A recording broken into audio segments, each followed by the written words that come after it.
dito sa table na to, itong mga bata. At saka lalo na itong siguro yung Felix Manalo, how were you recruited na magkasama sa... introduce muna ninyo yung mga sarili at saka anong naging experience nyo or naging impact sa inyo para magkasama sa movie na to. Ako po si kapatid na Heart Alexander Diacosta. Na-experience ko po dito, marami po akong natutunan sa kapatid na Felix Manalo kung paano po siya nagsimula, kung paano po na lumaganap ang Iglesia sa buong mundo. Yun po yung naging experience ko. Saka po, masaya po ako kasi naging isa po ako sa mga naging nakasama po dito sa big project po. Yun lang po.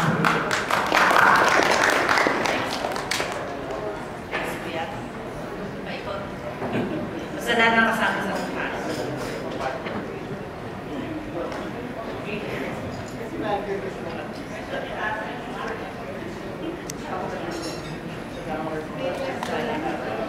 Yung experience at syempre pa yung pakiramdam nyo being part of this movie. Ayun na, magandang gabi po. Ako si kapatid na John Lucas po. Ayun po, ako na-experience ko na po is ayun, bilang member po na iglesia, naniniwala po ako na susugo po na iglesia. Ayun. So parang ako po na-experience ko na kasi totoo lang po yung role ko po dito, never ko po siya na-meet personally, so hindi ko po alam po ano. Ako naman, medyo kinakabahan po. Ayun po, basta sobrang masaya ko lang po dahil naging parte nga po ng pinamalayang proyekto sa buong team, movie industry. Ayun po. Hi po, ako si AJ Mulak po. Ako po yung gaganap na yung ka-RD po.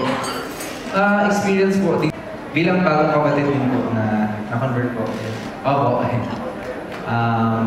siguro 4 or 5 years ago po.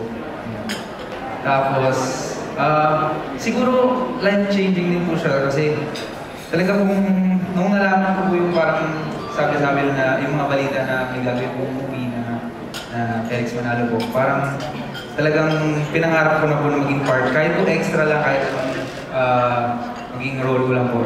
Then, nung nalaman ko po na ako po yung napili po nila na magaganap pong young RD, talagang sobrang saya ko po. Talagang medyo naging emotional po ako and na-stress din po ako dun sa shoot syempre kasi alam ko po ito yung si ka-RD po yung inabutan ng mga kapatid daw po na buhay pa. Kumbaga maraming nakaabot sa kanya ng buhay pa. So, nasa akin po yung pressure din. Bukod po kay Sir Gabi na mapakita kung paano talaga mapakita sa kanila kung paano nila nakita si ka-RD. Yung tindig niya lahat, yung dating na po. So, ayun po. Masaya po, enjoy and challenging. Marami po ako natutunan. Hindi ko po nag-grow ako as an actor dito sa movie. Yan po. Hi, good evening po sa inyo. Ako si Arkin Del Rosario. Sa tingin ko po, masasabi ko, it was an honor and a privilege at the same time na may isama ko dito sa cast na to. Bilang isang baguhan na artista, dati napapanood ko lang sila Dennis Trillo, sila Miss Jacqueline Jose, Gabi Concepcion, Dan Suez, Miss Serna. Ngayon, dream come true na makasama sila sa isang bioepic na movie, importanteng pelikula. Isa ito sa mga pinakaabangan at sa akin personally, ang dami kong natutunan. At the end of the day, for me, it's not about the religion. It's about the faith and how you respect one another. That's the most important thing siguro.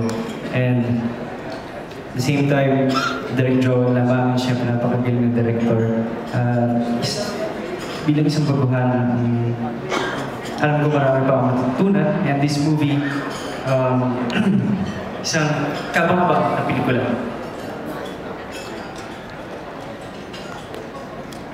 Good evening po sa inyo lahat. I'm Anna Aguilar. Ako po dito ang young Evelina.